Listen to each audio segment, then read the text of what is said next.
it's gonna take all of us to come together and use the resources that we have. No, I'm not telling you to make yourself poor by giving to someone else. But I think Anne Frank said no one ever became poor by giving. And I mean, if you can't take a note out of anybody's book, take it from Jeff Bezos, right? Or Mackenzie Scott. She's given away billions of dollars. Is she poor?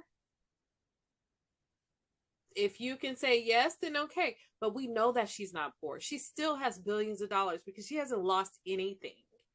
You giving to other people does not take away from you. Welcome back to the Empowered Woman, Badass, and Unfiltered podcast. And this is the most impactful guest season. And I have the honor, listen, it's hard to get in touch with this woman. It's hard, but I wanted her on this so bad. I was just like, I need Marla Bautista. I need her in my life. I need to be rejuvenated again, because this woman has literally changed my life. She changed how I viewed the unhomed population that we have in America that is increasingly growing. She changed also just, and not only my views, but my actions as well, because after speaking with her one time, I got the opportunity to start volunteering with an overnight warming center. And it is something that me taking action out of my life to do on a continual basis is really like no joke. A little bit more about Marla. She is the author of My Thoughts Abandoned and Brave Women, Strong Faith. She is also a TEDx speaker. She has a passion for helping those in need. And I mean, goodness, like she's just amazing. I do have her links linked below. And her most amazing thing is the Bautista Project Inc.org, linked below. And that is helping house the homeless community in the Tampa, Florida area. Marla, I'm so happy to have you here today. Yes, thank you so much for having me. I'm just like, oh my God, when you talk about me, I'm like, oh, she's awesome. I love it. Thank you so much for all you do. And I'm so grateful to hear that I was a part of changing the way you view our unhoused community and just your service, because that action is helping make our world a better place. So thank you. I love it. Oh, no, thank you. So, all right, you've been doing a lot because, guys, I follow her on social. Like, she stays busy. Like, I mean, so how has your life changed since the last time we talked, like almost a year ago? Oh my gosh. So let me pull out my scroll and just list off all the things, right? So in the last year, I mean, of course, I did my TED talk, my first TEDx talk last December, in December of 2021. I've been sought after to speak at lots of different engagements about making the world a better place. People want to hear my story. My story is heartbreaking, and it's also captivating and empowering. And so our community, when I say our community, our world, all of us, because we're all a part of one big community, um, I believe genuinely wants the world to be a better place. Mhm. And in order to do so, sometimes you've got to hear the stories of those who need your help. You've got to know how you can help them. And so I do that. I speak to people about how to make our world a better place and how we can all individually help, because there's a big misconception that you've got to be Jeff Bezos or Mackenzie Scott or Bill Gates to make our world a better place, or Oprah. But that's not true. You can not have any money in your pocket and help make our world a better place. And so I just want to encourage people to get out there and just make their communities a safer, healthier, and happier place for everyone who lives there. Yeah, Also, I kept my kids alive this year. Check. Yay. they're eating. That's a thing. That's a whole thing. I mean, that's kind of a thing now because like when we're talking about like women working in doing things with moms in the community who's working, who have jobs, who are in the community, who are volunteering, it's like, well, you have kids? I'm like, yeah. Where are they? You know what I mean? Like, we've got to take care of our kids, we've got to take care of our homes, we've got to take care of ourselves, and we take care of our communities. So I think it's just really important to point out that we can do it all, but we could also use a little bit of help. That's my call out today. Please help What in do your you home. do for self-care? Uh, Sleep and go to Starbucks. That's my self care. I Side note. If I could, well, and get ramen. So those are my absolute. If I could stay in my bed, drink frappuccinos, and eat ramen for like a week straight, I can take on the world. I promise you. Check. You you don't you don't have like super high needs. You're like that. Super It's simple. super I simple. Yeah, I mean, I would love to. I'm gonna be honest. Like, I would love to when we talk about like those amazing celebrities, those Beyoncés, those J Lo's that have Kim Kardashians that have these amazing self care routines, right? And we compare ourselves to that. We think we need to be doing that, and it's like, but how? Are you able to get $1,000 worth of facials a day, or your nails done every day, or so let's be honest. Self-care could mean whatever it means to you. I think that's really important for us, not only as women but as people, all of us, to know is that self-care is doing something that makes you feel good. Taking a shower isn't self-care. You kind of need to take a shower. So if you're not taking a shower, just do that for your health, for your hygiene. Do that. That's not self care. Self care is doing something that makes you feel safe and secure and happy. And so for me, unfortunately, that's Starbucks Frappuccinos and ramen and bed. I could sleep. If I could sleep for 2 weeks straight, I'm telling you, life would be amazing. I could probably like fly a space shuttle to the space station. I don't know. Okay. Okay. I Yeah, self-care that works for you is a big one. I'm big on that too because my schedule's kind of insane. And I just schedule it.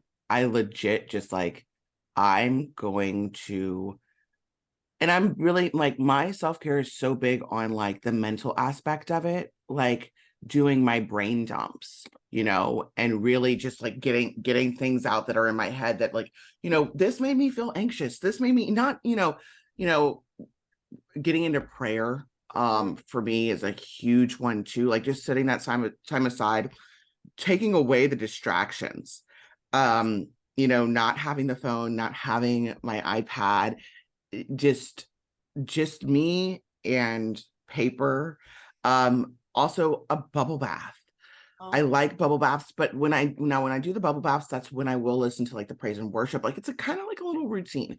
And then I like to do like the face mask because even though I'm not getting facials all the time, face masks, it's like $1, yeah. $2, and I just feel I can tell the difference. You know what I'm saying? Like just the extra attention because my face needs that. But yeah, that's like what works for me. So it's like kind of the physical, but really heavy on the mental, Yes. to just like get it out there and be like, or if I have a really hard day, oh man, I'm like, why is this person like that? Why is this? How do I need to react to this? How should I really respond? How should I have done it this way? Because if not, I just be tripping. I will start having that. And yeah, you don't have to be a billionaire to help people. And I agree. I don't even pay attention to those people. Like it's crazy. I guess in that aspect of the world, I'm so like tunnel visioned on people, like everyday people that are making a difference, like you and a lot of my other guests, just because it's like that's more realistic to me. And you know being able to have these open and authentic conversations about like what it really looks like, and it's like, yes, it's a struggle. It's not like we do all these things as caregivers and it's just like super easy. We really only post our highlight reels anyway. We are so guilty of that, like we people, because we don't want to spread negativity. We don't want to. Yeah. Well, let's be honest. I mean, if you scroll past someone every day who is kind of the negative Nancy, right, online, and they're poor me. Oh, today was horrible. Oh, it's raining. Oh, it's snowing. Oh, I hate my life. Oh my God, I hate this. I hate that.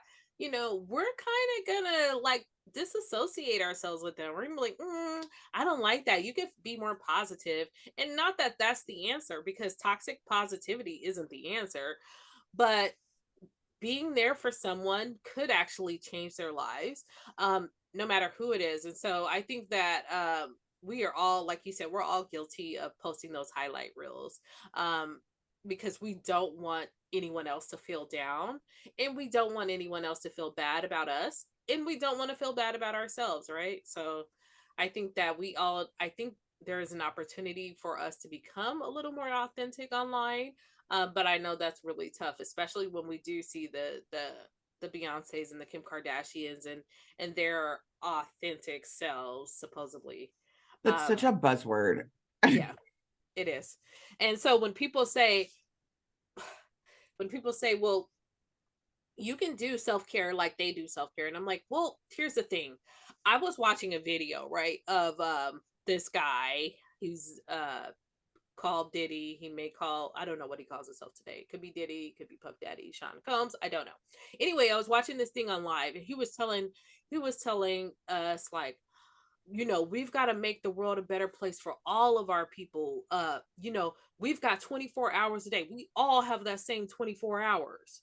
And I was like, no, no, no, no, no. No, no, we do not. And I was like, I used to think we did, right? I used to be like, you know what? You have the same 24 hours as me. You can do as much as I do. That is not true. The reason why that's not true is Diddy has 24 hours where he can hop in a jet today from New York to California and be there within 5 hours.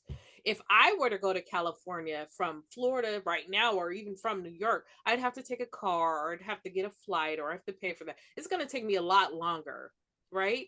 So our 24 hours are different. Your 24 hours of going to work, having assistants, taking care of your children, and nannies and chefs look a lot different than a stay-at-home mother who's got to ride the bus, who has to go to the grocery store on the bus. It's a 3-hour round trip ride, and then have to go to the daycare center to pick up her kids, has to clean her own home. That takes time out of her day. That looks different for so many of us. So when people compare themselves to those type of people, I have to kind of bring us back down to earth and kind of ground us and say, you know what?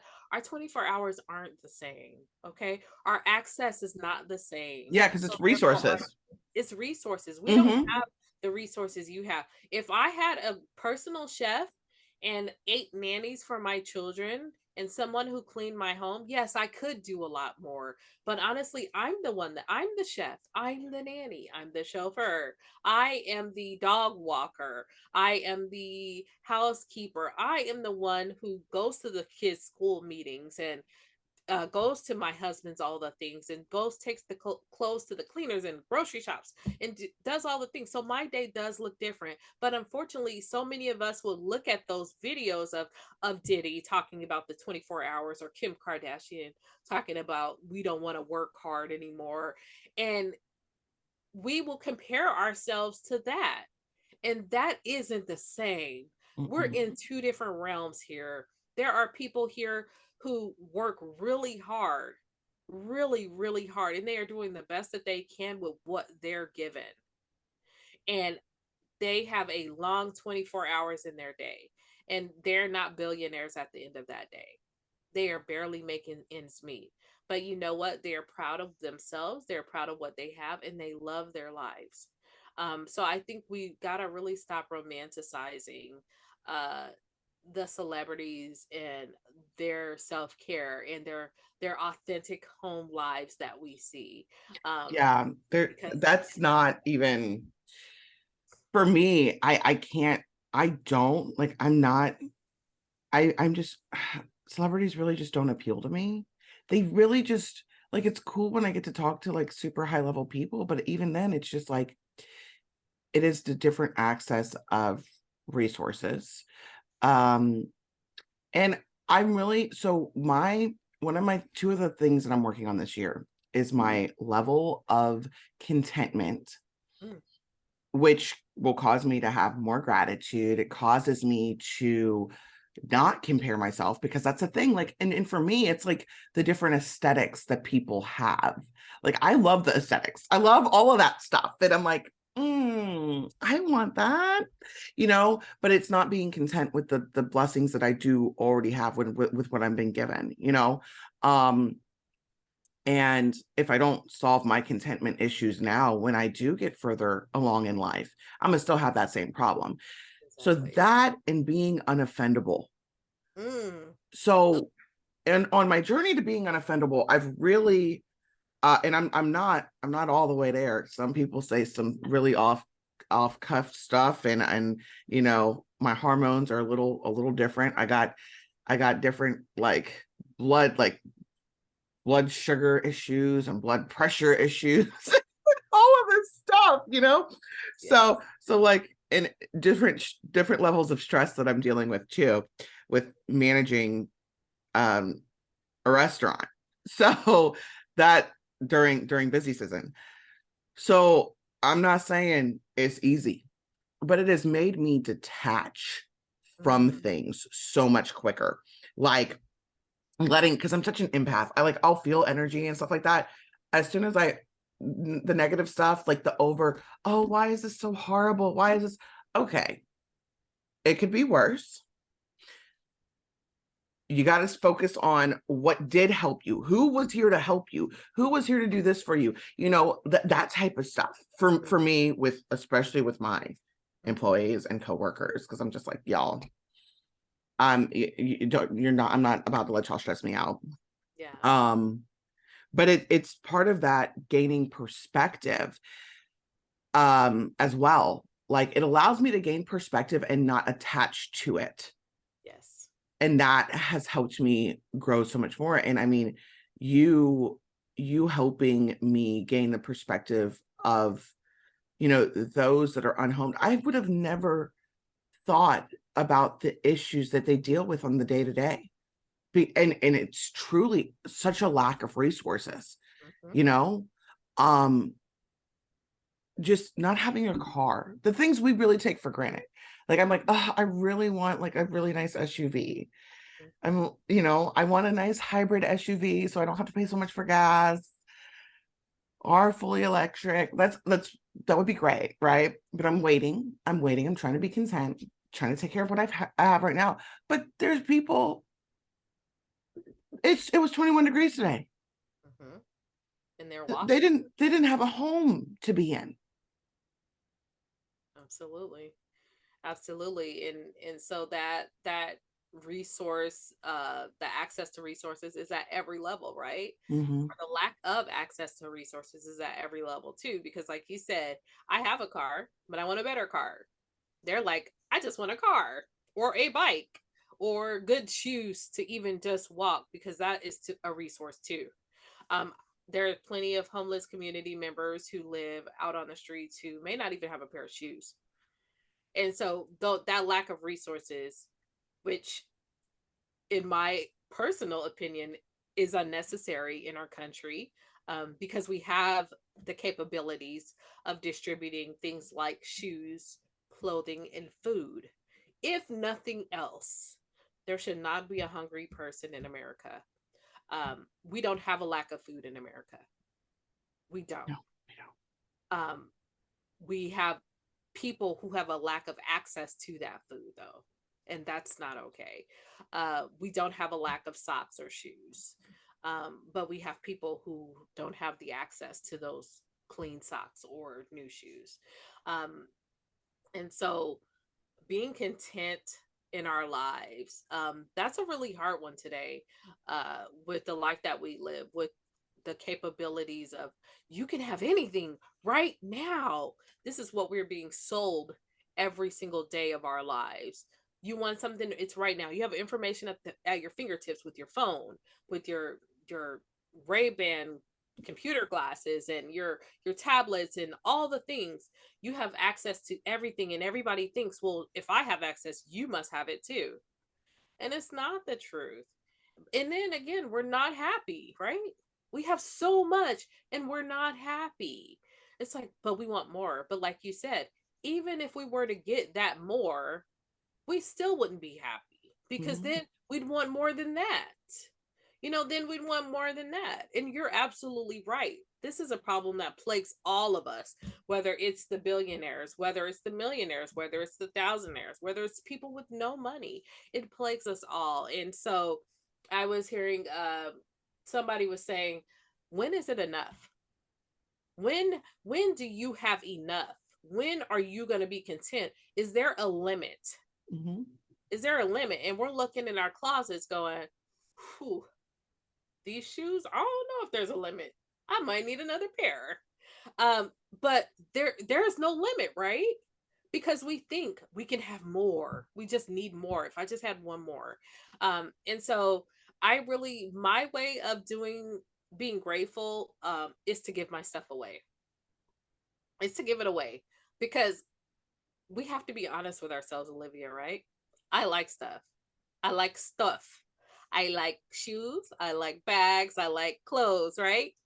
So, my way of being grateful is I want other people to have that too. I want to see somebody in my cute shoes, in my cute clothes that I bought because of my, unfortunately, selfishness. You know what I mean?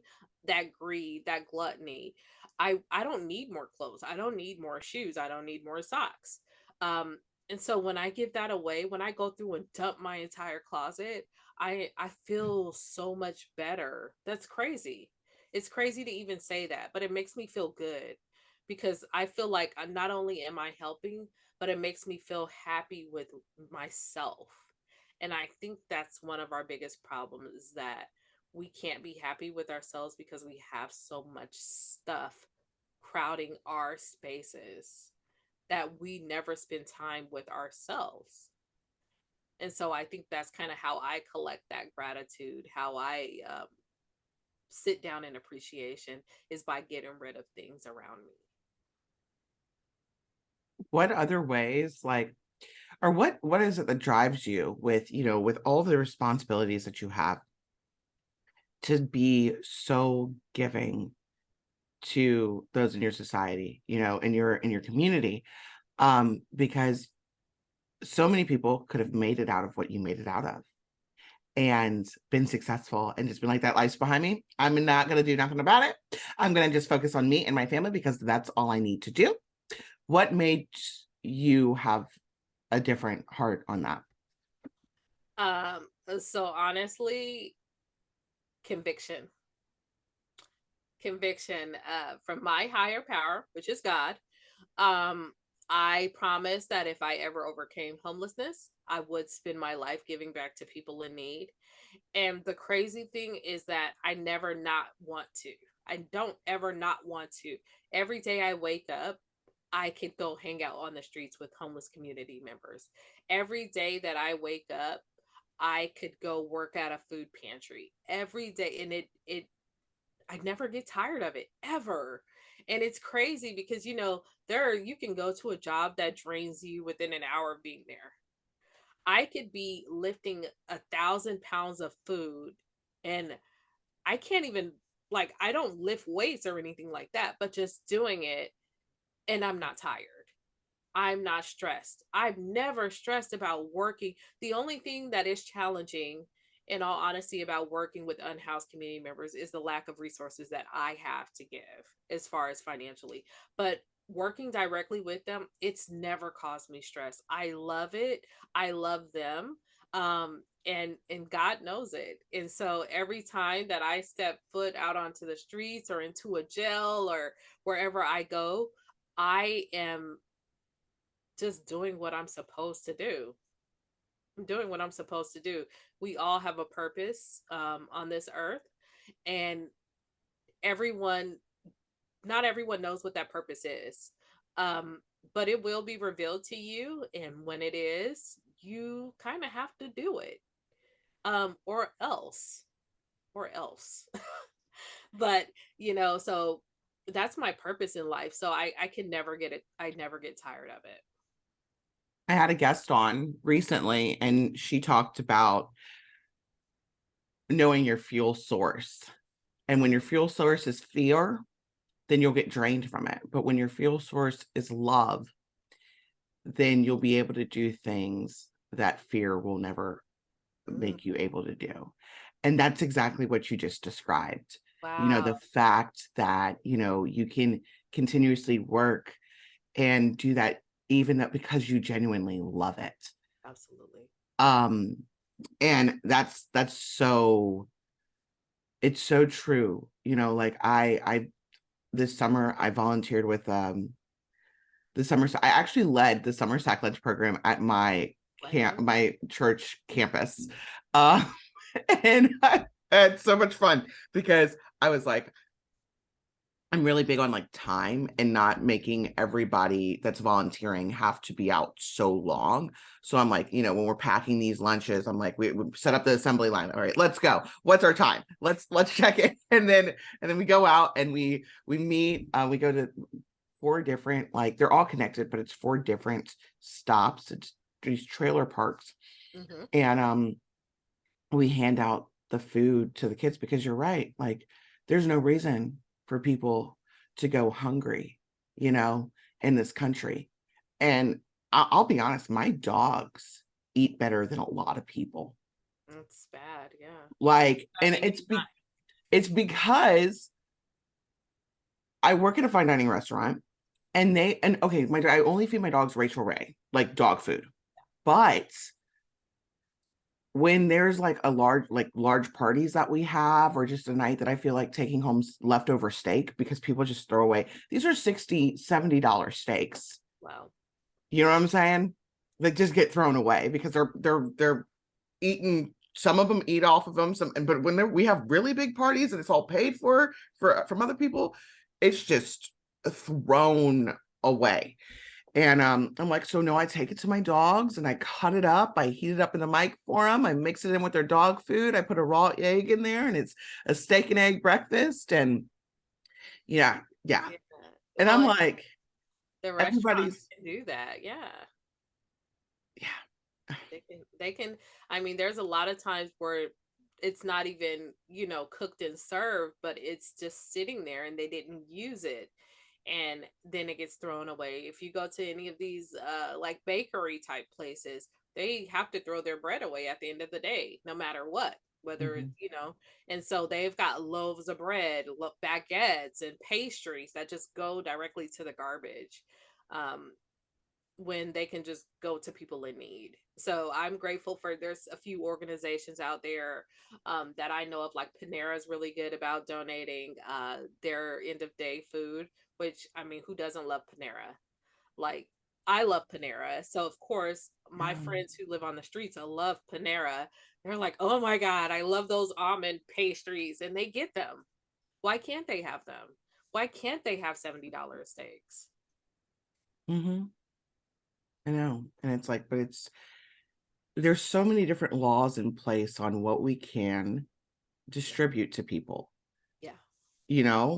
And it's just like, but yeah, so when you say that there's no lack of food, and they're I know that's one of the things that they're gonna like, if it's a scare tactic in the news, and I don't watch a lot of news, but I've just seen some things, and I'm just like, no, yeah, the inflation's a thing. It is. I think a lot of it has to do with greed. Yeah.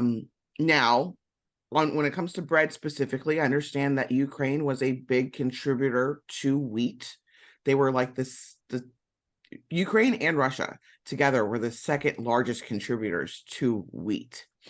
So I understand with that stuff going on. And that's another thing. I gained more perspective on what people are dealing with in the war in Ukraine.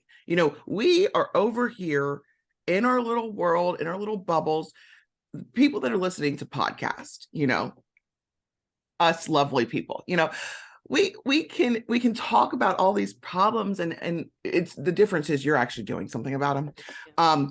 But we'll hear about it and everything like that, but it's so far from us, it's so distant, and it's really just across the street. Now we might not be in war, it might not be fully affected us, we might not be affected by the hurricanes that have come. Like, thank God that Tampa wasn't hit like the other places were hit with this recent hurricane. And it's just, I think I want to challenge the listener. I want you to gain perspective on an area of life that you haven't gained perspective on. Mm-hmm. It's so easy to judge what you don't understand. Exactly. Well, and when we're removed, like you said, when it's not directly affecting us or impacting us, then we're like, yeah, it doesn't really bother me, so it's not my thing. And it's like, but this earth is our thing. Mm-hmm. We all live here, and this is going to affect me today, my children tomorrow, and my grandkids in the future. So you not caring about today is going to bother our world for tomorrow. So it's going to take all of us to come together and use the resources that we have. No, I'm not telling you to make yourself poor by giving to someone else. But I think Anne Frank said, no one ever became poor by giving.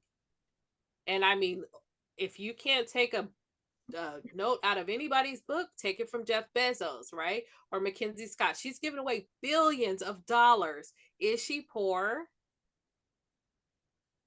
If you can say yes, then okay. But we know that she's not poor. She still has billions of dollars because she hasn't lost anything.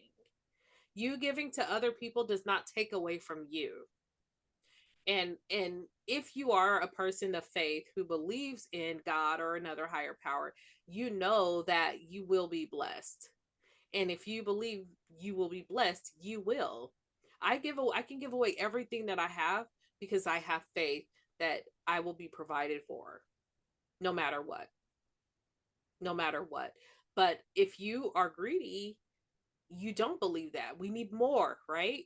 Because what if my billions of dollars run out? Well, it's kind of impossible. I mean, it's possible, I guess. I don't know. I'm not a billionaire. But in my opinion, how could Jeff Bezos run out of money? How can Elon Musk run out of money? Unless they just threw it all in the trash, but they have reoccurring investments that continue to make money even if they weren't doing other things. And I don't really know what Jeff Bezos does, but I do know that Elon Musk was one of the people that actually helped solve the Flint, Michigan's water issue. I know that he is like philanthropy wise, he is actually very giving. Now, there's always stuff said. I think a lot of times with a lot of these celebrities, we do focus on the bad, but yeah, I really like that. No one has ever become poor by giving. I think it's also your heart posture, faith, heart posture, and your mindset. If you've got a scarcity mindset, you have to hold on to everything because you're going to lose it. You're going to become stagnant. It's just like a sink. Mm-hmm. The water has to flow in and flow out. Mm-hmm. If it keeps going in, it will overflow, but not in a good way. You're going to have a whole bunch of mess to clean up. Right. Yeah, that's a lot. So what else is coming up for you in 2023? Because 2022 was crazy for you.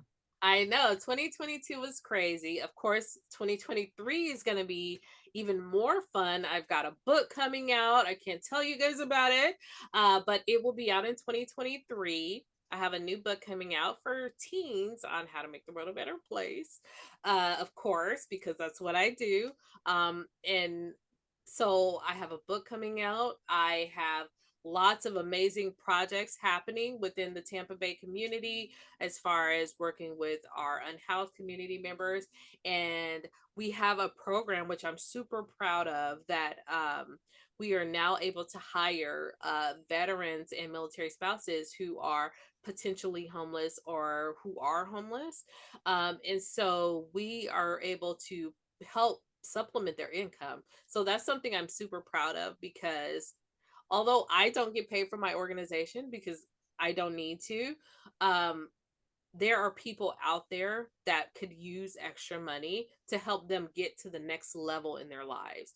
And I think it's very important that we see that when we talk about why can't homeless community members just get a job? Well, let's be honest about that. If a guy comes in your office and he hasn't had a shower in 2 months, and he walks into your office with torn up clothes and he smells like urine, you're more than likely not going to allow him to sit down for an interview. Let's be real.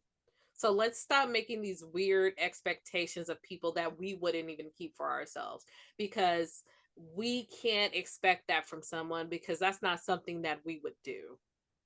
Um, and so having them have their basic needs met is how they get to the next level. Stop telling people who work in service jobs that they need to increase their income by getting an education. Yes, getting an education is important, but that isn't going to increase their income tomorrow. It takes time and it takes money.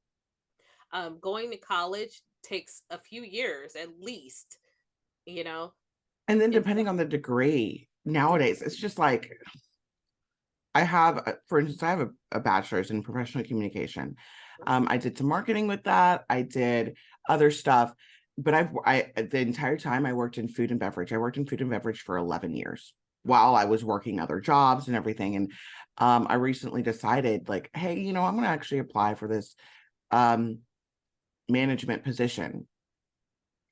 I make more with a management position in a restaurant that I don't necessarily need a degree for, but I do have a degree, which helps, than I did with my degree in other fields. yeah. But I think these unrealistic expectations Yeah. put on not only ourselves but other people, right? We were told if you wanted to be anything, you had to go to college, you had to get a degree, and that's not always the case. And then we tell ourselves this notion that, oh well, if someone works at McDonald's, they must have done something wrong with their life. Like, no, the median age for fast food workers in America is like 27 at this point. It doesn't mean they did anything wrong. Those people need jobs too, and McDonald's needs to hire people that are not just 16-year-olds. It's kind of a whole thing. Yeah, And because so, they need people that can work multiple hours, right. different hours. They need people that can actually do management positions. They need people that can yes. Yes. And so when we say, oh well, if she's 40 working at McDonald's, she must have did something wrong. We don't know that at all. We need to stop passing judgment on those people and say, you know what? I'm glad that they have an income. And you know what? We should also advocate for those people to have a better income, a livable income, because it's not fair that just because they work at McDonald's, they shouldn't be able to survive. That's not okay. Everyone should be able to survive. Yeah, the housing market is gonna have to change. The housing market has to change. Income, livable wages need to change all across the country, especially here in Florida. Our minimum wage was raised from $8.65 last year to 10 right now. You cannot afford a home in Tampa for $10 an hour. So why are you making $10 an hour in Tampa? You can't live anywhere, but you're getting paid that in this city. It doesn't, the math ain't mathin', as they say, right? And so I think we need to change that. But because of greed, there have been people who've been allowed to pay people less than a livable wage, because that means more money in their pockets. And I get it. You went to college, you've done business, and you capitalized off of the backs of other people, right? But them not being able to live should bother you. It should really bother you, because it bothers me, and I can't help them in that way. I can't change the lives of all these people by increasing all of their incomes with a magic wand. I wish I could, because I would. But daycare workers and fast food workers and essential workers that work at Walmart should be able to survive. They should be able to survive, because Lord knows if there was a pandemic or any kind of natural disaster that happened, we would actually depend on those people. Mm-hmm. And I'm not just making this up. I have a little bit experience with a pandemic. I was still going to McDonald's and Walmart during that time, but my kids' school was closed. Mm-hmm. Okay. My banks were closed, but the Walmart was open, and they weren't getting paid hazardous duty pay for being at Walmart. They weren't getting paid hazardous duty pay at McDonald's, but they were called essential workers. I think it's just so interesting how fast food, like just the things that were open that were considered essential, like here in Illinois, the dispensary was essential. Wow. The liquor stores were essential. But church was not. Right. I just that was just a whole thing. I was so happy when we opened back up and they allowed us to be, in person, because it's not the same online. I'm not an online churchgoer. I'm a in person, hugging people, like I'm that person, like being in the presence of other individuals. But yeah, I'm excited about your new book. I'm excited about what you do and all the people that you've helped. And yeah, thank you so much for, being here with me today. Thank you for having me. This was awesome. I love chatting with you. We could talk for hours, and I know that we've always got stuff to talk about. But I'm so grateful to have this opportunity to share with our audience why, giving back is important. Yeah, it really is. Well, thank you so much, Marla. Thanks for listening to this episode of the Empowered Woman, Badass and Unfiltered podcast. If you found any value in this, please consider sharing and subscribing. Now go out and be a badass.